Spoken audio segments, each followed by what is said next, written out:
اور تم مظلوم بننے سے بھی اللہ کی پناہ چاہو، یعنی نہ تم کسی پر ظلم کرو اور نہ ہی کوئی دوسرا تم پر ظلم کرے۔ ایسے ہی تم کسی کے ساتھ جہالت سے پیش آنے سے بھی اللہ کی پناہ چاہو،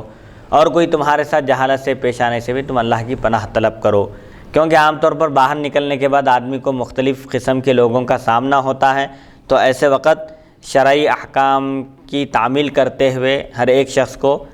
اپنے دامن کو گناہ سے، برائی سے محفوظ رکھنا چاہیے۔ حدیث نمبر 3563، باب ما يقول اذا دخل السوق۔ حدثنا احمد بن منیع حدثنا یزید بن ہارون قال حدثنا زہر بن سنان حدثنا محمد بن واسع قال قدمت مکہ فلقینی اخی سالم بن عبد اللہ بن عمر فحدثنی عن ابیہ عن جدہ ان رسول اللہ صلی اللہ علیہ وسلم قال من دخل السوق فقال لا الہ الا اللہ وحدہ لا شریک لہ لہ الملک ولہ الحمد یحیی ویمیت وہو حی لا یموت بیدہ الخیر وہو علی کل شیء قدیر کتب اللہ لہ الف حسنۃ ومحا عنہ الف سیئۃ ورفع له الف درجۃ۔ هذا حدیث غریب وقد رواه عمرو بن دینار قہرمان آل الزبیر عن سالم بن عبد اللہ هذا الحدیث نحوہ۔ یہ بیان ہے اس حکم کا جو آیا ہے جب بازار میں داخل ہو تو کیا پڑھے، بازار جاتے وقت، مارکیٹ جاتے وقت کیا پڑھنا چاہیے۔ سالم بن عبداللہ بن عمر، حضرت عمر رضی اللہ عنہ کے یہ پوترے ہیں سالم، اور فقہائے سبعہ میں آپ کا شمار ہوتا ہے، 7 مشہور فقہاء تھے، ان میں ایک سالم بن عبداللہ رضی اللہ عنہ بھی ہیں، اور وہ اپنے والد یعنی حضرت عبداللہ بن عمر اور عبداللہ بن عمر اپنے والد یعنی حضرت عمر رضی اللہ عنہ سے روایت کرتے ہیں۔ رسول اللہ صلی اللہ علیہ وسلم نے ارشاد فرمایا جو شخص بازار میں داخل ہو تو یہ کلمات کہے، یعنی جو کوئی بازار میں داخل ہو تو اس کو یہ کلمات کہنا چاہیے۔ وہ کلمات کیا ہیں؟ لا الہ الا اللہ وحدہ لا شریک لہ لہ الملک ولہ الحمد یحیی ویمیت وہو حی لا یموت بیدہ الخیر وہو علی کل شیء قدیر۔ چہارم کلمہ ہے، مختلف تھوڑے سے الفاظ کی تبدیلی کے ساتھ اگر کوئی پڑھ لے چہارم کلمہ تو اس کے لیے کیا ہے نیکیاں۔ حضور اکرم صلی اللہ علیہ وسلم فرماتے ہیں کہ جو شخص ان کلمات کا اہتمام کرتا ہے بازار میں داخل ہوتے وقت تو اللہ تعالیٰ اس کے لیے 10 لاکھ نیکیاں لکھ دیتا ہے، سبحان اللہ، اور اس کے 10 لاکھ برائیاں مٹائی جاتی ہیں، 10 لاکھ گناہ مٹا دیے جاتے ہیں، اور اس کے 10 لاکھ درجات بلند کیے جاتے ہیں۔ سبحان وہ کلمات کیا ہیں؟ لا الہ الا اللہ وحدہ لا شریک لہ لہ الملک ولہ الحمد یحیی ویمیت وہو حی لا یموت بیدہ الخیر وہو علی کل شیء قدیر۔ ایک جامع تعلیم دی جا رہی ہے بازار میں جانے کے بعد، چونکہ بازار کو سب سے بدترین مقام قرار دیا گیا جہاں پر انسان پہنچنے کے بعد جھوٹ، دھوکہ دہی اور لوگوں کو جھوٹ بول کر اپنا مال بیچنے کی کوشش کرتا ہے۔ عام طور پر تاجر بھی جھوٹ بولتے ہیں، بیہودہ لغو بات کرتے ہیں، گالی گلوچ کرتے ہیں، سختی کے ساتھ پیش آتے ہیں، تو ایسی جگہ ان کلمات کا اہتمام کرنا چاہیے تاکہ مخلوق کے شر سے بھی محفوظ رہیں، اور اللہ کے رسول صلی اللہ علیہ وسلم نے جو خوشخبری دی ہے کہ جو شخص بازار میں داخل ہو کر یہ پڑھتا ہے تو اس کے لیے 10 لاکھ نیکیاں ہیں، 10 لاکھ اس کی برائیاں مٹا دی جاتی ہیں، اور 10 لاکھ اس کے درجات بلند کیے جاتے ہیں۔ شیطان کے بیٹھنے کی جگہ ہے بازار، جہاں شیطان اپنی تجارت کرتا ہے، تاجروں کو جھوٹ کی ترغیب دیتا ہے اور لوگوں کو نقصان پہنچانے کی تدبیر کرتا ہے، تو وہاں پر اس کے شر سے محفوظ رہنے کے لیے یہ پڑھنا چاہیے تاکہ ان نیکیوں کے بھی ہم مستحق قرار پائیں۔ تو مفتی صاحب پھر اس حدیث مبارکہ سے یہ بات معلوم ہو رہی ہے کہ جنت میں بے حساب بے گنتی درجات جو ہے اللہ تعالیٰ نے اپنے بندوں کے لیے تیار کیا ہے۔ جیسا کہ اکثر لوگ جو ہے مفتی صاحب سوال یہ کرتے ہیں کہ آخر جنت میں کتنے درجات ہیں، تو میں پروفیسر ڈاکٹر مفتی سید بدی الدین صاحب سے میں جو ہے درس کے بعد مول صاحب سے ایک سوال کیا تھا، تو مول صاحب یہ فرمائے کہ بابا قرآن مجید یعنی قیامت کے دن اللہ تبارک و تعالی حافظ قرآن سے یہ فرمائے گا کہ تو ایک ایک آیت پڑھتا جا اور ایک ایک درجہ چڑھتا جا، ایک ایک آیت پڑھتا جا اور ایک ایک درجہ تو چڑھتا جا، یہاں تک کہ وہ آخر آیت پر پہنچ جاتا ہے اور جنت کے سب سے اونچے درجات پر وہ جو ہے پہنچ جاتا ہے۔ تو اس سے یہ معلوم ہوا کہ قرآن مجید کی 6666 آیتیں ہیں، تو جنت میں کم سے کم 6666 درجات ہیں۔ جی بس مول صاحب یہ فرمائیں کہ کم سے کم اتنے تو جنت میں درجات ہیں، اب اس کے بعد قید نہیں ہے جی تو پھر اب اس حدیث مبارک سے یہ بات معلوم ہو رہی ہے کہ جنت میں یقیناً بے تحاشا بے حساب بے گنتی درجات ہیں، یہ تو وہاں جانے کے بعد ہی معلوم ہوگا، لیکن کم سے کم اتنے درجات تو ہیں کہ 6666 درجات تو ہیں۔ ہاں، اور کئی درجے ہیں، پھر یہ بھی بتایا گیا کہ ہر دو درجے کے درمیان اتنا ہی فاصلہ ہے، اتنی ہی مسافت ہے جتنی آسمان اور زمین کے درمیان ہے۔ ایسے وسیع اور عریض بڑے بڑے درجات ہیں۔ یہ اللہ تعالیٰ کی قدرت ہے اور یہ اس کا فضل و کرم ہے کہ وہ معمولی سی نیکی پر جب بندے سے راضی ہو جاتا ہے تو اس کو سرفراز کر دیتا ہے، اس کی بخشش فرما دیتا ہے۔ جیسا کہ غالباً بخاری شریف ہی کی روایت ہے کہ ایک فاحشہ عورت، بدکار زانیہ عورت گرما کے موسم میں دوپہر کے وقت جب تیز دھوپ تھی، سورج اپنے شباب پر تھا، اس وقت وہ جنگل سے گزر رہی تھی، اس کو پیاس لگی، ایک کنواں نظر آیا، کنویں میں اتر کر وہ پانی پی اور اپنی پیاس بجھائی۔ جب باہر نکلی کنویں کے سیڑھیاں چڑھ کر جب اوپر آئی تو کیا دیکھتی ہے کہ کتا بیٹھا ہوا ہے جو پیاس کی وجہ سے ہانپ رہا ہے، اپنی زبان باہر نکال رہا ہے۔ تو وہ اس عورت نے تاڑ لیا، اس نے محسوس کر لیا کہ کتے کو بھی پیاس لگی ہے، وہ بھی پیاس کی وجہ سے تڑپ رہا ہے۔ فوراً وہ پھر کنویں کی طرف پلٹی اور اپنے موزے میں پیتابے میں پانی بھر کر لا کر کتے کو پلائی۔ تو اللہ تعالیٰ کو اس کا یہ عمل اس قدر پسند آیا کہ وہ ایک جانور پر رحم کی تو اللہ تعالیٰ نے اس کی مغفرت فرما دی اور اس کو جنت کا مستحق قرار دیا۔ تو اللہ تعالیٰ کی قدرت سے بعید نہیں کہ کوئی ایک نیکی اگر اس کو پسند آ جائے تو اس کی وجہ سے بندے کے گناہ معاف ہو سکتے ہیں اور وہ رحمت الہی کا مستحق قرار پا سکتا ہے۔ اب اس کا ترجمہ یہ ہے جو بازار میں داخل ہوتے وقت پڑھنا ہے، لا الہ الا اللہ وحدہ لا شریک لہ، اللہ کے سوا کوئی عبادت کے لائق نہیں، وہی تنہا ہے، اس کا کوئی شریک نہیں، اسی کے لیے بادشاہت ہے اور وہی قابل تعریف ہے، اسی کے لیے تعریف ہے۔ وہ مارتا ہے جلاتا ہے اور وہ زندہ ہے، مرتا نہیں، یعنی اللہ ہمیشہ سے ہے، ہمیشہ رہے گا، وہ موت سے پاک ہے، اسی کے دست قدرت میں خیر ہے، بھلائی ہے اور وہ ہر چیز پر قدرت رکھتا ہے۔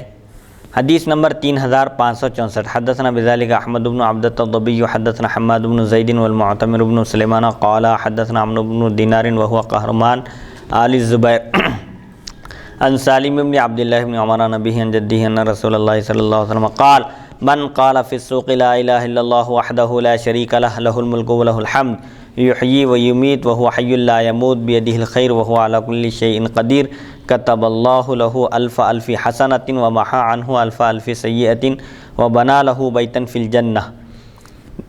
اوپر جو روایت گزری اسی کے مطابق یہ روایت ہے، حضرت عمر رضی اللہ عنہ سے روایت ہے، رسول اکرم صلی اللہ علیہ وسلم نے ارشاد فرمایا جو شخص بازار میں یہ کلمات کہے، بازار میں داخل ہوتے وقت یہ کلمات کہے، لا الہ الا اللہ وحدہ لا شریک لہ لہ الملک ولہ الحمد یحیی ویمیت وہو حی لا یموت بیدہ الخیر وہو علی کل شیء قدیر، تو اللہ تعالیٰ اس کے لیے اس کے بدلے 10 لاکھ نیکیاں لکھتا ہے اور اس سے 10 لاکھ گناہوں کو مٹاتا ہے اور اس کے لیے جنت میں گھر تعمیر کرتا ہے، بناتا ہے۔ یہ فضیلت، یہ خوبی اور یہ نیکیوں کا ڈھیر اس شخص کے لیے ہے جو بازار میں جاتے وقت ان کلمات کا اہتمام کرے۔ سبحان اللہ۔ حدیث نمبر 3565 باب ما جاء ما يقول العبد اذا مرض حدثنا سفیان بن وکیع حدثنا اسماعیل بن محمد بن حجادۃ حدثنا عبد الجبار بن عباس عن ابي اسحاق عن الاغر ابي مسلم قال اشهد على ابي سعيد وابي هريره انهما شهداء على النبي صلى الله عليه وسلم قال من قال لا اله الا الله والله اكبر صدقه ربه وقال لا اله الا انا وانا اكبر واذا قال لا اله الا الله وحده قال يقول الله لا اله الا انا وانا وحدي وإذا قال لا إله إلا الله وحده لا شريك له قال الله لا إله إلا أنا وحدي لا شريك لي وإذا قال لا إله إلا الله له الملك وله الحمد قال الله لا إله إلا أنا لي الملك ولي الحمد وإذا قال لا إله إلا الله ولا حول ولا قوة إلا بالله قال الله لا إله إلا أنا ولا حول ولا قوة إلا بي وكان يقول من قالها في مرضه ثم مات لم تطعمه النار۔ هذا حديث حسن وقد رواه شعبة بن إسحاق عن الأغر ابی مسلم عن ابی ہریرہ وابی سعید نحو هذا الحديث بمعناه ولم يرفعه شعبة حدثنا بذلك محمد بن بشار قال حدثنا محمد بن جعفر عن شعبة بهذا۔ یہ بیان اس حکم کا جو بندے کو پڑھنا چاہیے جب وہ بیمار ہو، کوئی بیمار ہو جائے کسی مرض میں مبتلا ہو جائے تو اس کو کیا پڑھنا چاہیے؟ حضرت ابو سعید اور ابو ہریرہ رضی اللہ عنہما سے روایت ہے، رسول اکرم صلی اللہ علیہ وسلم نے ارشاد فرمایا، جو شخص کہے لا الہ الا اللہ واللہ اکبر، اللہ تعالیٰ کے سوا کوئی عبادت کے لائق نہیں اور اللہ بہت بڑا ہے، تو اللہ تعالیٰ اس کی تصدیق کرتا ہے اور فرماتا ہے، جب بندہ لا الہ الا اللہ واللہ اکبر کہتا ہے تو اللہ تعالیٰ بندے کی تصدیق کرتا ہے اور فرماتا ہے، میرے سوا کوئی معبود نہیں اور میں ہی سب سے بڑا ہوں۔ جب بندہ کہتا ہے لا الہ الا اللہ وحدہ، اللہ کے سوا کوئی عبادت کے لائق نہیں، وہ تنہا ہے، تو اللہ تعالیٰ اس کے جواب میں فرماتا ہے، میرے سوا کوئی معبود نہیں، میں ایک ہوں، میں تنہا ہوں۔ جب بندہ کہتا ہے لا الہ الا اللہ وحدہ لا شریک لہ، اللہ کے سوا کوئی عبادت کے لائق نہیں، وہ تنہا ہے، اس کا کوئی شریک نہیں، اس کا کوئی ساتھی نہیں، تو اللہ تعالیٰ فرماتا ہے بندے کی تصدیق کرتے ہوئے کہ میرے سوا کوئی معبود برحق نہیں، میں ایک ہوں، میں تنہا ہوں، میرا کوئی شریک نہیں۔ جب بندہ کہتا ہے لا الہ الا اللہ لہ الملک ولہ الحمد، اللہ کے سوا کوئی عبادت کے لائق نہیں، اسی کے لیے بادشاہت ہے اور اسی کے لیے خوبی ہے، تعریف ہے، تو اللہ تعالیٰ فرماتا ہے میرے سوا کوئی معبود برحق نہیں، بادشاہی اور تعریف میرے لیے ہے۔ جب بندہ کہتا ہے لا الہ الا اللہ ولا حول ولا قوت الا باللہ، اللہ کے سوا کوئی عبادت کے لائق نہیں اور گناہ سے بچنے کی طاقت اور نیکی کرنے کی قوت صرف اللہ کی توفیق سے ہے،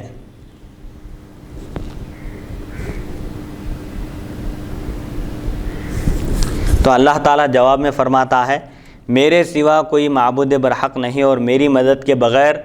کوئی قوت اور طاقت نہیں، یعنی جب تک میں مدد نہ کروں اس وقت تک کوئی گناہ سے نہیں بچ سکتا اور اس وقت تک کوئی نیکی نہیں کر سکتا۔ گناہ سے بچنے کی طاقت اور نیکی کرنے کی قوت بھی یہ اللہ کی توفیق سے ہے، اللہ کی عطا سے ہے۔ حضرت صلی اللہ علیہ وسلم ارشاد فرمایا کرتے، جو آدمی اپنی بیماری میں یہ کلمات کہے پھر انتقال کر جائے تو اسے آگ نہیں چھوئے گی، نہیں کھائے گی، یعنی وہ دوزخ میں داخل نہیں ہوگا، دوزخ اس پر حرام ہوگی۔ جو شخص بیماری کی حالت میں ان کلمات کا ورد کرے، بادشاہت، خوبی، تعریف اور اللہ کی پاکی اور تسبیح اور اس کی بڑائی بیان کرے، تو اللہ تعالیٰ اپنے فضل و کرم سے جہنم کو اس پر حرام قرار دیتا ہے۔ تو بیمار کو بیماری کی حالت میں ان کلمات کا ورد کرنا چاہیے، لا الہ الا اللہ واللہ اکبر اور لا الہ الا اللہ وحدہ، لا الہ الا اللہ وحدہ لا شریک لہ، لا الہ الا اللہ لہ الملک ولہ الحمد، لا الہ الا اللہ ولا حول ولا قوت الا باللہ۔ ان کلمات کا ورد کرنا چاہیے تاکہ حضور اکرم صلی اللہ علیہ وسلم نے یہ جو خوشخبری عنایت فرمائی ہے اس کے مستحق قرار پائیں۔ حدیث نمبر 3566، باب ما جاء ما يقول اذا راى مبتلا، حدثنا محمد بن عبد الله بن بزيع قال حدثنا عبد الوارث بن سعيد عن عمرو بن دينار مولى علي الزبير عن سالم بن عبد الله بن عمر عن ابن عمر عن عمر ان رسول الله صلى الله عليه وسلم قال من راى صاحب بلاء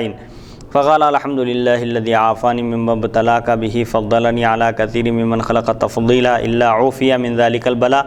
كائنا ما كان ما عاش هذا حديث غريب في الباب عن ابي هريره وعمرو بن دينار قهرمان آل الزبير هو شيخ بصري وليس بالقوي في الحديث وقد تفرد بأحاديث عن سالم بن عبد الله بن عمر وقد روي عن ابي جعفر محمد بن علي انه قال اذا راى صاحب بلاء يتعوذ يقول ذلك في نفسه ولا يسمع صاحب البلاء۔ مصیبت زدہ کو دیکھ کر کیا کہنا چاہیے؟ جب کسی مصیبت زدہ کو دیکھیں، کسی مصیبت میں، آزمائش میں گرفتار شخص کو دیکھیں تو اس وقت کیا دعا کرنا چاہیے، اس کی بھی تعلیم دی جا رہی ہے۔ حضرت عمر رضی اللہ عنہ سے روایت ہے، رسول اکرم صلی اللہ علیہ وسلم نے ارشاد فرمایا، جو کسی مصیبت زدہ، مبتلا، آزمائش میں گرفتار کو دیکھ کر یہ کلمات کہے، الحمدللہ الذی عافانی مما ابتلاک بہ فضلنی علی کثیر ممن خلق تفضیلا، یہ کلمات ہیں، تو کیا ہوگا؟ اس ترجمہ یہ ہے کہ تمام تعریف اس اللہ کے لیے ہے جس نے مجھے عافیت بخشی اس مصیبت سے جس میں اس نے تجھ کو مبتلا کیا اور مجھے اپنی مخلوق میں سے بہت سارے لوگوں پر فضیلت بخشی۔ جو شخص کسی مصیبت زدہ کو دیکھ کر یہ دعا پڑھتا ہے تو اللہ تعالیٰ اس شخص کو اس مصیبت سے، اس بلا سے، اس آزمائش سے عافیت میں رکھتا ہے، چاہے وہ کوئی بھی آزمائش ہو۔ جب تک بندہ زندہ رہے یہ دعا پڑھنے والا، اس وقت تک وہ اس بلا سے، اس آزمائش سے، اس مصیبت سے محفوظ رہتا ہے، عافیت میں رہتا ہے اللہ کی مدد سے۔ ترجمہ یہ ہے، تمام تعریف اس اللہ کے لیے ہے جس نے مجھے اس مصیبت سے محفوظ رکھا جس مصیبت میں اس نے تجھ کو گرفتار کیا ہے، اور اپنے فضل و کرم سے اس نے اپنی مخلوق میں سے بہت سارے لوگوں پر مجھے فضیلت بخشی، یعنی صحت و عافیت کے ساتھ رکھا، کیونکہ صحت و عافیت، تندرستی بھی ایک بہت بڑی نعمت ہے۔ رسول اللہ صلی اللہ علیہ وسلم ارشاد فرماتے ہیں، نعمتانی مغبون فیہما کثیر من الناس، دو نعمتیں ایسی ہیں جن میں بہت سارے لوگ دھوکہ کھائے ہوئے ہیں، یعنی ان نعمتوں کو غنیمت نہیں جانتے، ان کا صحیح استعمال نہیں کرتے، ان سے صحیح فائدہ نہیں اٹھاتے۔ وہ دو نعمتیں کیا ہیں؟ ایک تندرستی اور دوسری نعمت فرصت۔ تندرستی یہ سب سے بڑی نعمت ہے۔ انسان تندرستی کی حالت میں چستی کے ساتھ، پھرتی کے ساتھ اللہ کی عبادت کر سکتا ہے، خیر کے کام انجام دے سکتا ہے۔ نوجوانی کی حالت میں، نوجوانی کے عالم میں جو عبادت کر سکتا ہے بندہ، بوڑھا ہونے کے بعد وہ طاقت باقی نہیں رہتی، اسی لیے نوجوانی کی حالت میں عبادت کرنا اللہ کو بہت پسند ہے۔ تو رسول اللہ صلی اللہ علیہ وسلم نے یہاں پر تعلیم فرمائی کہ جو کوئی کسی مصیبت زدہ کو دیکھ کر یہ کلمات کہے تو اللہ تعالیٰ اس شخص کو جب تک وہ زندہ رہے گا اس مصیبت سے محفوظ رکھے گا، یعنی جب تک بندہ زندہ رہے گا، یہ دعا پڑھنے والا، اس دعا کا اہتمام کرنے والا جب تک زندہ رہے گا ہر طرح کی آزمائش، مصیبت، بلا اور آفت سے محفوظ و مأمون رہے گا۔ اس باب میں حضرت ابو ہریرہ اور عمرو بن دینار رضی اللہ عنہما سے بھی روایت منقول ہیں۔ قہرمان آل زبیر بصری شیخ ہیں اور حدیث میں قوی نہیں، سالم بن عبداللہ بن عمر سے روایت لینے میں وہ منفرد ہیں۔ ابو جعفر محمد بن علی سے منقول ہے کہ جب کسی مصیبت زدہ کو دیکھے تو اللہ تعالیٰ کی پناہ طلب کرے اور یہ بات اپنے دل میں کہے، مصیبت زدہ کو نہ سنائے۔ اس میں تعلیم دی جا رہی ہے کہ جب کسی مصیبت زدہ کو دیکھیں، کسی آزمائش میں گرفتار شخص کو دیکھیں تو اللہ تعالیٰ کی پناہ طلب کریں اس مصیبت سے، اس آزمائش سے، اس آفت سے اور اس ابتلا سے۔ البتہ زور سے نہ کہیں کہ کہیں مصیبت زدہ شخص نہ سن لے، ورنہ اس کے دل کو تکلیف ہوگی، اس کی دل شکنی ہوگی۔ لہٰذا اس بات کا لحاظ کرنا چاہیے کہ دل میں دعا پڑھ لینا چاہیے، یا زور سے بھی پڑھیں تو اتنی آواز سے پڑھیں کہ خود کو سنائی دے اور مصیبت زدہ کو الفاظ سنائی نہ دیں۔ کہ جب کسی مصیبت زدہ کو، آفت زدہ شخص کو دیکھیں تو اللہ کی پناہ طلب کریں اس آفت سے، اس مصیبت سے اور اس آزمائش سے اللہ کی پناہ طلب کریں۔ البتہ اس چیز کو اپنے دل میں رکھیں، یعنی دل ہی دل میں اللہ تعالیٰ سے پناہ طلب کریں، بلند آواز سے نہیں کہنا چاہیے کہ کہیں سننے والے کو تکلیف نہ پہنچے، اس بات کا لحاظ رکھا جائے۔ حدیث نمبر 3567، حدثنا ابو جعفر السمنانی وغیر واحد قالوا حدثنا مطرف بن عبد الله المديني حدثنا عبد الله بن عمر العمري عن سهيل بن ابي صالح عن ابيه عن ابي هريره قال قال رسول الله صلى الله عليه وسلم من راى مبتلا فقال الحمد لله الذي عافاني مما ابتلاك به وفضلني على كثير ممن خلق تفضيلا لم يصبه ذلك البلاء هذا حدیث حسن غریب من هذا الوجه۔ حضرت ابو ہریرہ رضی اللہ عنہ سے روایت ہے، رسول اکرم صلی اللہ علیہ وسلم نے ارشاد فرمایا، جس نے کسی مبتلا مصیبت کو دیکھ کر یہ کہا، یعنی جو کوئی کسی مصیبت زدہ شخص کو دیکھ کر یہ پڑھے، الحمدللہ الذی عافانی مما ابتلاک بہ وفضلنی علی کثیر ممن خلق تفضیلا، یعنی تمام تعریف، تمام خوبی اور کمال اس اللہ کے لیے ہے جس نے مجھے اس آزمائش سے محفوظ رکھا جس میں اس نے تجھ کو مبتلا کیا اور مجھ کو اپنی مخلوق میں سے بہت سارے لوگوں پر فضیلت عطا کی۔ جو شخص کسی مصیبت زدہ کو دیکھ کر، کسی آزمائش میں گرفتار شخص کو دیکھ کر یہ دعا پڑھتا ہے تو اس کو وہ آزمائش نہیں پہنچتی، یعنی وہ اس آزمائش اور مصیبت سے محفوظ رہے گا اللہ کی مدد سے۔ تو کسی مصیبت زدہ کو، آزمائش میں گرفتار شخص کو دیکھ کر اللہ تعالیٰ سے عافیت طلب کرنی چاہیے۔ عافیت بہت بڑی چیز ہے،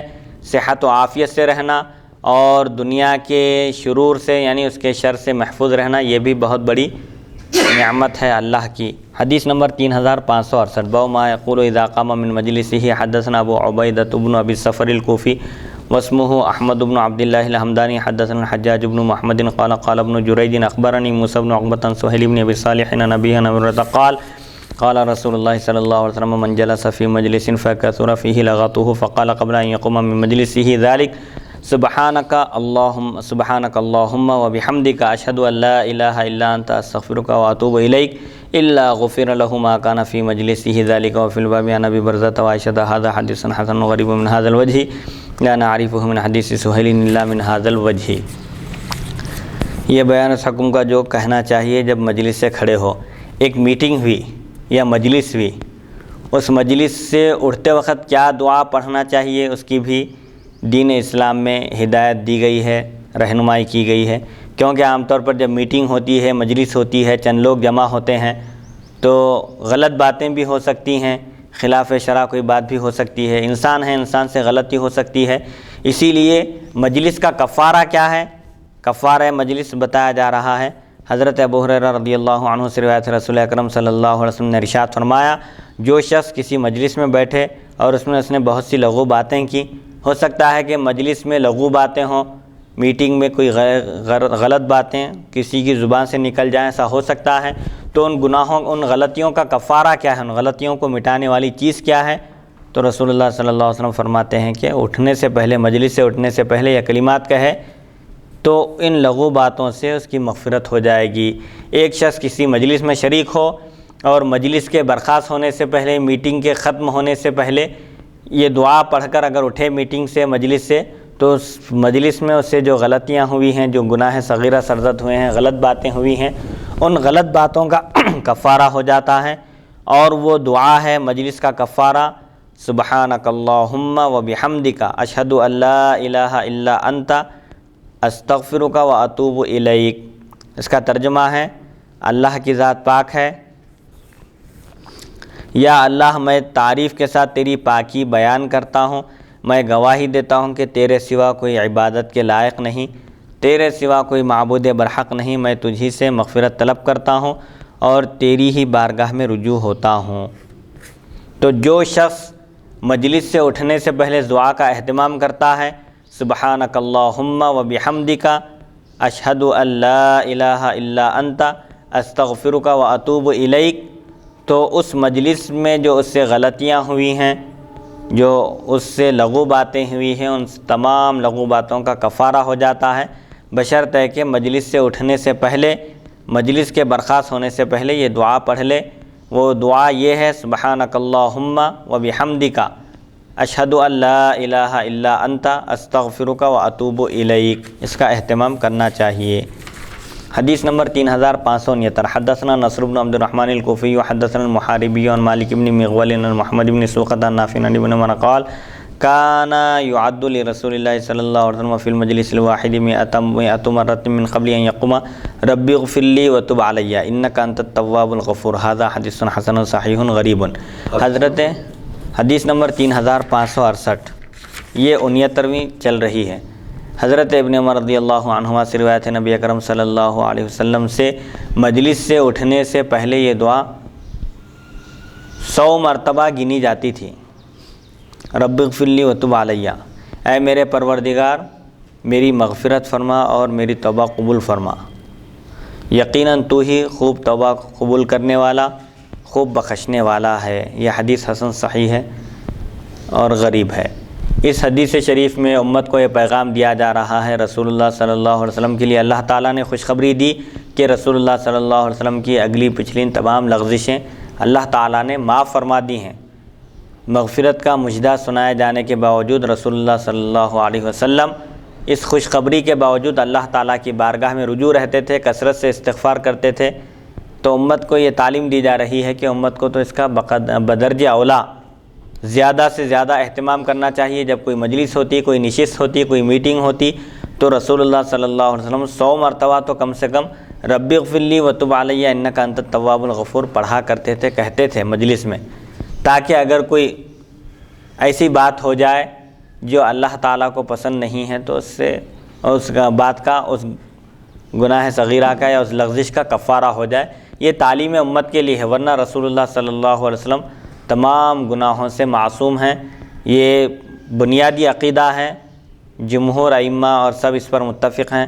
کہ انبیاء کرام اور مرسلین اعظام علیہم الصلاۃ والسلام گناہوں سے معصوم ہیں، ان سے کوئی گناہ نہیں ہو سکتا۔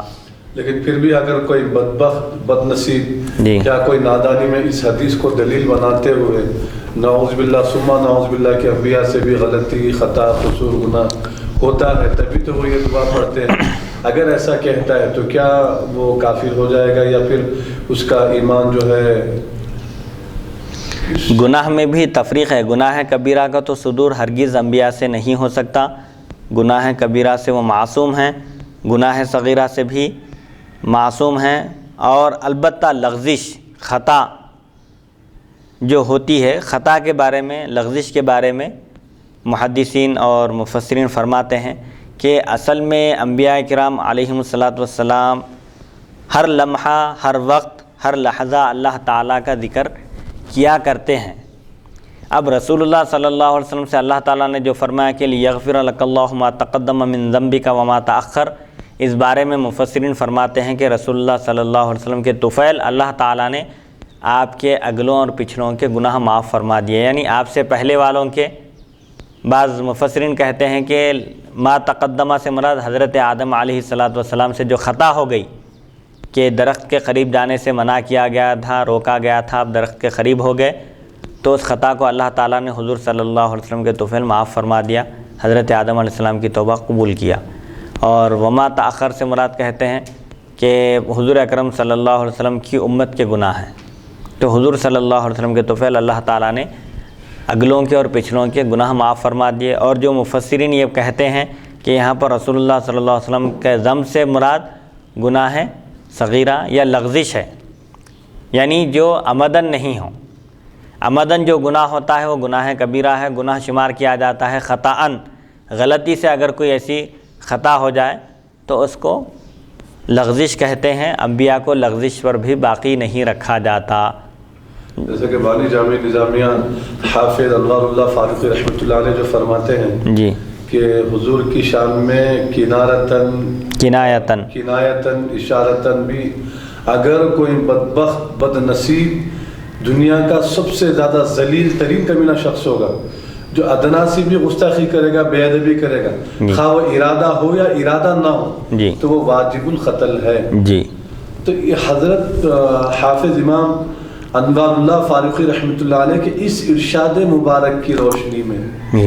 اگر کوئی شخص اس حدیث کو دلیل بنا کر بد نصیب شخص، بدبخت شخص اگر کہے کہ انبیاء سے بھی جو ہے نعوذ باللہ گناہ ہوتے ہیں، تو کیا اس کا ایمان باقی رہے گا؟ دیکھیے احادیث شریفہ میں جو آیا ہے، ہمیشہ گناہ ہوا تو ہی مغفرت طلب کرنا نہیں ہے، بغیر گناہ کے بھی مغفرت طلب کی جا سکتی ہے۔ تو انبیاء کا معاملہ ایسا ہی ہے۔ پہلی بات تو یہ ہے کہ یہ تعلیم امت کے لیے ہے، امت کو تعلیم دینے کے لیے ہے کہ رسول اللہ صلی اللہ علیہ وسلم کے تمام لغزشوں کو اللہ تعالیٰ نے معاف فرما دیا ہے، مجدہ سنا دیا ہے، خوشخبری دے دیا ہے۔ رسول اللہ صلی اللہ علیہ وسلم کا مقام و مرتبہ تو انتہائی اعلیٰ ہے، بلند و بالا ہے۔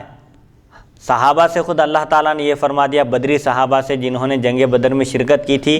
حق اور باطل کا سب سے پہلا معرکہ تھا، سب سے پہلی جنگ تھی، حق اور باطل کی لڑائی تھی، اس جنگ میں شریک ہونے والوں کو اللہ تعالیٰ نے یہ خوشخبری دی، اعملوا ما شئتم فقد غفرت لکم، تم جو چاہے عمل کرو، میں نے تمہاری مغفرت کر دی۔ اگر خدا نہ خواستہ صحابہ اس خوشخبری کے بعد اگر ان سے کوئی گناہ بھی ہوتا تو ان کی گرفت نہیں ہوتی تھی، کیونکہ اللہ نے ان کو اختیار دے دیا تھا کہ اب تم جو چاہے عمل کرو، تمہاری مغفرت ہو چکی ہے، تم کو پروانہ مل چکا ہے، مغفرت کا سرٹیفکیٹ دے دیا تھا اللہ تعالیٰ نے۔ تو جب صحابہ کی یہ فضیلت ہے، یہ کیفیت ہے، تو پھر حضور اکرم صلی اللہ علیہ وسلم تو سید الانبیاء ہیں، تمام انبیاء کے آپ سردار ہیں، اور تمام مخلوق میں اللہ تعالیٰ کے سب سے محبوب اور برگزیدہ مقرب بندے ہیں۔ تو رسول اللہ صلی اللہ علیہ وسلم جو مغفرت طلب کیا کرتے تھے، اس کی حکمت محدثین بیان کرتے ہیں۔ سب سے پہلی بات تو یہ ہے کہ تعلیم امت کے لیے ہے کہ حضور اکرم صلی اللہ علیہ وسلم امت کو یہ بتانا چاہتے ہیں کہ میں جب کہ مجھ سے کوئی گناہ ہوا ہی نہیں، اس کے باوجود میں اللہ کی رحمت کا محتاج ہوں، اس کی بارگاہ میں استغفار کرتا ہوں، اور اس سے مغفرت طلب کرتا ہوں، تو تم کو تو اس میدان میں بدرجہ اولیٰ آگے ہونا چاہیے۔ جتنا زیادہ تم اس کا اہتمام کرو اتنا کم ہے، ایک بات۔ اور دوسری بات یہ ہے کہ لغزش انسان ہونے کی حیثیت سے، بشر ہونے کی حیثیت سے لغزش ہو سکتی ہے، تو ان لغزشوں کے لیے، کیونکہ کبھی نادانستہ طور پر بھی، یعنی علم نہیں ہوتا انسان کو، کبھی لغزش ہو جاتی ہے اس سے، تو ایسی لغزشوں سے بھی اللہ کی بارگاہ میں مغفرت طلب کرنی چاہیے، کیونکہ انسان ہونے کی حیثیت سے، بشر ہونے کی حیثیت سے کوئی بشر، کوئی انسان غلطی سے، لغزش سے منزہ اور پاک نہیں ہو سکتا۔ انبیاء کی لغزش میں اور عام انسانوں کی لغزش میں فرق یہ ہے کہ انبیاء سے لغزش ہوتی ہے تو اللہ تعالیٰ فوراً ان کو متنبہ کر دیتا ہے، بتا دیتا ہے کہ آپ ایسا کیے ہیں، آپ کو ایسا نہیں کرنا چاہیے تھا۔ جیسا کہ جنگ بدر میں جو کفار قید ہو کر آئے تھے، قیدی بن کر آئے تھے رسول اللہ صلی اللہ علیہ وسلم نے ان کے بارے میں صحابہ کرام سے مشورہ فرمایا۔ یہ بھی تعلیم امت کے لیے ہے، ورنہ کسی نبی کو کسی سے مشورہ کرنے کی ضرورت نہیں ہے، لیکن آپ امت کو تعلیم دینے کے لیے آپ مشورہ فرمائیں کہ اپنے آپ کو بڑا نہیں سمجھنا چاہیے۔ ایک چار پانچ لوگوں سے، چند لوگوں سے رائے مشورہ کرنا بھی ضروری ہے، یہ مسنون ہے، سنت ہے، اور مشورہ کر کے جو کام کیا جاتا ہے اللہ کی طرف سے اس میں برکت بھی دی جاتی ہے، نازل کی جاتی ہے۔ تو رسول اللہ صلی اللہ علیہ وسلم صحابہ کرام سے مشورہ طلب کیا کہ ان قیدیوں کے ساتھ کیا سلوک کرنا چاہیے۔ تو ایک جماعت صحابہ کی یہ کہتی تھی کہ یہ چونکہ ہمارے بھائی ہیں، ابھی ایمان نہیں لائے، ہو سکتا ہے کہ اللہ تعالیٰ ان کو توفیق دے اور یہ لوگ دولت ایمان سے مالا مال ہو جائیں، لہٰذا ان سے مال لے کر، فدیہ لے کر ان کی جان بخشی کی جائے، ان کو چھوڑ دیا جائے۔ اور صحابہ کی ایک جماعت یہ کہتی تھی کہ یہ اسلام کے سخت ترین دشمن ہیں، معرکہ حق و باطل ہوا ہے، یہ حق اور باطل کی لڑائی ہوئی ہے، یہ باطل کی طرف سے لڑنے والے تھے، یہ زندہ رہنے کے مستحق نہیں ہیں، ان کو ختم کر دینا چاہیے۔ اور حضرت عمر رضی اللہ عنہ بھی ان رائے اور مشورہ دینے والوں میں سے ایک تھے جنہوں نے قتل کی رائے دی تھی، اور یہ بھی عرض کیا تھا حضرت عمر کے آپ ہر ایک کو اس کے رشتہ دار کے حوالے کیجئے تاکہ یہاں پر ایمان کی کسوٹی پر ان کا ایمان پرکھا جائے، کیونکہ رشتہ دار ہونے کی وجہ سے کہیں کسی کے دل میں رحم کا مادہ نہ پیدا ہو جائے، کوئی کسی پر رحم نہ کر بیٹھے، اسی لیے ہر ایک کو اس کے رشتہ دار کے حوالے کیا جائے اور ہر ایک اپنے رشتہ دار کو قتل کرے۔ تو رسول اللہ صلی اللہ علیہ وسلم نے حضرت ابوبکر صدیق رضی اللہ عنہ کی رائے پر عمل کیا اور فدیہ لے کر ان کو چھوڑ دیا۔ اس کے بعد اللہ تعالیٰ نے قرآن پاک میں فرمایا کہ کسی نبی کے لیے مناسب نہیں ہے کہ ان کے قیدی ہوں تو وہ ان سے فدیہ لے کر ان کو چھوڑ دیں، لیکن چونکہ یہ جو فدیہ لے کر چھوڑ دیا گیا ہے لوح محفوظ میں لکھا ہوا تھا یہ حکم، کیا ایسا ہوگا اور یہ لوگ ایسا کریں گے، اگر اللہ کی طرف سے پہلے سے بات طے نہ ہوتی تو اللہ کا عذاب آتا اور پورے اللہ کی عذاب کی گرفت میں آ جاتے تھے، لیکن چونکہ یہ جو مشورہ تھا رسول اللہ صلی اللہ علیہ وسلم نے مشورے سے کیا اور لوح محفوظ میں لکھا ہوا تھا، اسی لیے اللہ تعالیٰ نے سب کو محفوظ رکھا۔ تو نبی سے جب لغزش ہوتی ہے تو اللہ تعالیٰ فوراً آگاہ کر دیتا ہے، لیکن ایک عام بندے سے جب لغزش ہوتی ہے تو عام بندے کو آگاہ نہیں کیا جاتا، کیونکہ نبی آئیڈیل ہیں، نمونہ بننا ہے، ان کی وجہ سے قیامت تک آنے والی نسل کو رہنمائی ملنا ہے، اس لیے کبھی ان سے غلطی نہیں ہو سکتی، یہ عقیدہ ہے۔ اب جہاں بھی اس طرح آتا ہے احادیث میں کہ حضور صلی اللہ علیہ وسلم استغفار کرتے تھے، تعلیم امت کے لیے ہے، امت کو بتانا مقصود ہے، ورنہ رسول اللہ صلی اللہ علیہ وسلم تو تمام گناہوں سے معصوم ہیں، اللہ نے آپ کی حفاظت فرمائی۔ قرآن پاک میں اللہ فرماتا ہے واللہ یعصمک من الناس، اس میں بعض مفسرین نے فرمایا کہ یہ عام بھی ہے، یہ آیت رسول اللہ صلی اللہ علیہ وسلم کی اس آیت کے نازل ہونے سے پہلے صحابہ کرام حفاظت کیا کرتے تھے، آپ کے دولت خانے کے باہر کھڑے ہو کر آپ کی حفاظت کرتے تھے باڈی گارڈ کے طور پر۔ جب اللہ تعالیٰ نے اس آیت کو نازل فرمایا تو رسول اللہ صلی اللہ علیہ وسلم نے کھڑکی سے سر باہر نکال کر آپ نے فرمایا کہ تم لوگ اپنے اپنے گھر چلے جاؤ، اللہ تعالیٰ نے میری حفاظت کا ذمہ لے لیا ہے، واللہ یعصمک من الناس، اور اللہ آپ کی حفاظت فرمائے گا لوگوں سے۔ اللہ نے نہ صرف آپ کی ذات کی حفاظت فرمائی بلکہ آپ کے ارشادات کی بھی حفاظت فرمائی، جو قیامت تک انشاءاللہ امت مسلمہ کے درمیان پڑھے جاتے رہیں گے اور سنائے جاتے رہیں گے۔ یعنی یہ دعا جو ہے جان کی حفاظت سے، دشمنوں سے اپنی جان کی حفاظت کے لیے بھی پڑھی جا سکتی ہے۔ جی حدیث نمبر 3570 باب ما یقول عند الکرب، حدثنا محمد بن بشار حدثنا معاذ بن ہشام قال حدثني ابي عن قتادة عن ابي العالية عن ابن عباس ان نبي الله صلى الله عليه وسلم كان يدعو عند الكرب لا اله الا الله الحليم الحكيم لا اله الا الله رب العرش العظيم لا اله الا الله رب السماوات والارض ورب العرش الكريم۔ پریشانی کے وقت کیا پڑھنا چاہیے؟ کوئی مصیبت زدہ ہو، پریشانی میں ہو تو اس وقت کیا پڑھنا چاہیے؟ حضرت ابن عباس رضی اللہ عنہما سے روایت ہے نبی اکرم صلی اللہ علیہ وسلم پریشانی کے وقت یہ کلمات پڑھتے تھے، لا الہ الا اللہ الحلیم الحکیم، لا الہ الا اللہ رب العرش العظیم، لا الہ الا اللہ رب السماوات والارض ورب العرش الکریم۔ یعنی اللہ کے سوا کوئی عبادت کے لائق نہیں، اللہ حلیم ہے، بردبار ہے، حکیم ہے، حکمت والا ہے، اور فعل الحکیم لا یخلو عن الحکمہ، حکیم کا کوئی فعل حکمت سے خالی نہیں ہوتا، اور اللہ کے سوا کوئی عبادت کے لائق نہیں۔ اللہ تعالیٰ عرش عظیم کا پروردگار ہے، ہر چیز کا مالک ہے، ہر چیز کا رب ہے۔ کسی چیز کی طرف جب اس کی نسبت کی جاتی ہے تو اس کی عظمت بتانا مقصود ہوتا ہے، جیسے کعبے کو بیت اللہ کہا جاتا ہے، اللہ کا گھر، حالانکہ ہر مسجد اللہ کا گھر ہے، لیکن کعبے کی نسبت اللہ کی طرف جو کی جاتی ہے خاص طور پر بیت اللہ کہہ کر تشریف کے لیے، اس کی عظمت بتانے کے لیے،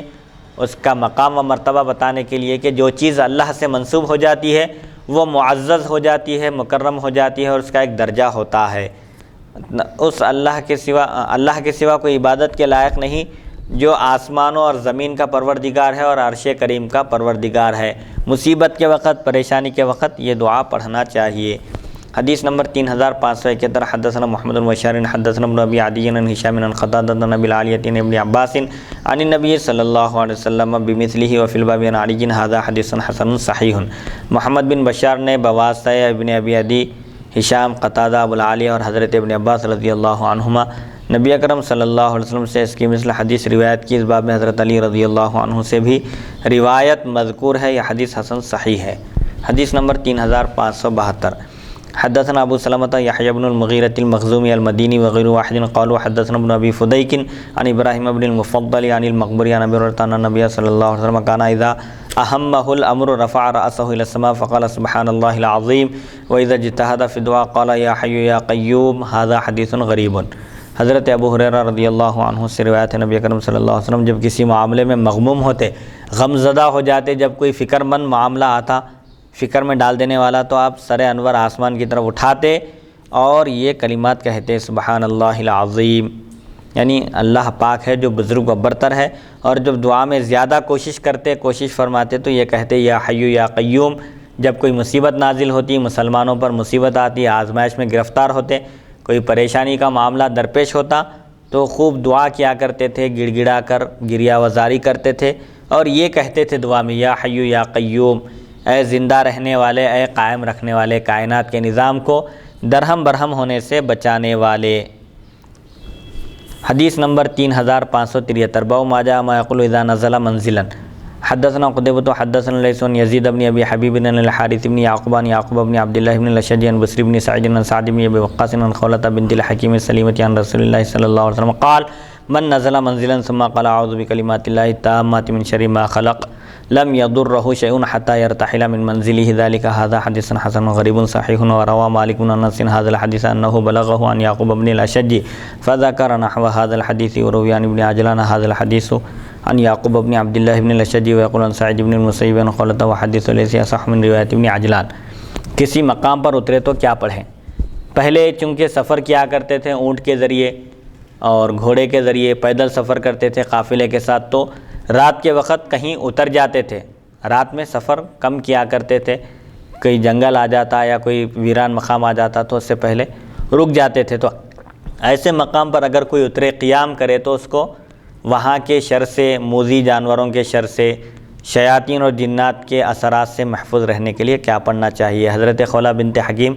رضی اللہ عنہا سے روایت ہے نبی اکرم صلی اللہ علیہ وسلم نے ارشاد فرمایا جو شخص سفر میں کسی جگہ پڑاؤ ڈالے، اترے، قیام کرے تو یہ کلمات کہے اعوذ بکلمات اللہ التامات من شر ما خلق۔ ترجمہ ہے میں پناہ چاہتا ہوں اللہ تعالیٰ کے ان مکمل کلمات کی، اس کی مخلوق کے شر سے۔ میں اللہ کی مخلوق کے شر سے اللہ کے مکمل کلمات کی پناہ میں آتا ہوں، یعنی اللہ کی حفاظت میں آتا ہوں اس کی مخلوق کے شر سے، تو اس شخص کو کوئی چیز نقصان نہیں پہنچا سکتی یہاں تک کہ وہ اپنی اس منزل سے آگے بڑھ جائے. یعنی جس وقت تک اس مقام پر قیام کرے گا، وہاں ٹھہرے گا، کوئی شے اس کو نقصان نہیں پہنچا سکتی. اللہ تعالیٰ کے مکمل کلمات کے ساتھ ہر مخلوق کے شر سے اس کی پناہ چاہتا ہوں، تو اس منزل سے کچھ کرنے تک اسے کوئی چیز نقصان نہیں پہنچائے گی. یہ حدیث حسن غریب ہے. مالک بن انس نے سے یعقوب بن اشج سے روایت کیا، ابن عجلان نے بھی، ابو نے بھی یعقوب بن اشج سے روایت کی اور سعید بن مسیب کے واسطے سے اسے خولہ تک پہنچایا. حضرت لیث ابن عجلان کی روایت سے یہ زیادہ صحیح ہے. بہرحال کسی مقام کے شر سے محفوظ رہنے کے لیے، جنات اور شیاطین کے اثرات سے محفوظ رہنے کے لیے یہ دعا پڑھی جا سکتی ہے، کہیں بھی پڑھی جا سکتی ہے. اگر کوئی گھر میں ہے، آرام کرنے سے پہلے بھی پڑھ لے. اعوذ بکلمات اللہ التامات من شر ما خلق. اللہ کی مخلوق کے شر سے وہ محفوظ رہے گا اللہ کی مدد سے اور اس کی توفیق سے. الحمدللہ آج ہم اللہ کی توفیق اور اس کی مدد سے حدیث نمبر 3559 سے آج کی نشست کا آغاز کیے تھے. الحمدللہ حدیث نمبر 3573 تک پہنچے ہیں. اللہ تعالیٰ سے دعا ہے کہ اللہ تعالیٰ ہم سب کو احادیث شریفہ اور احکام شریعت پر عمل کرنے کی توفیق عطا فرمائے. وصلی اللہ تعالیٰ علی خیر خلقہ سیدنا محمد و آلہ و صحبہ اجمعین والحمد للہ رب العالمین.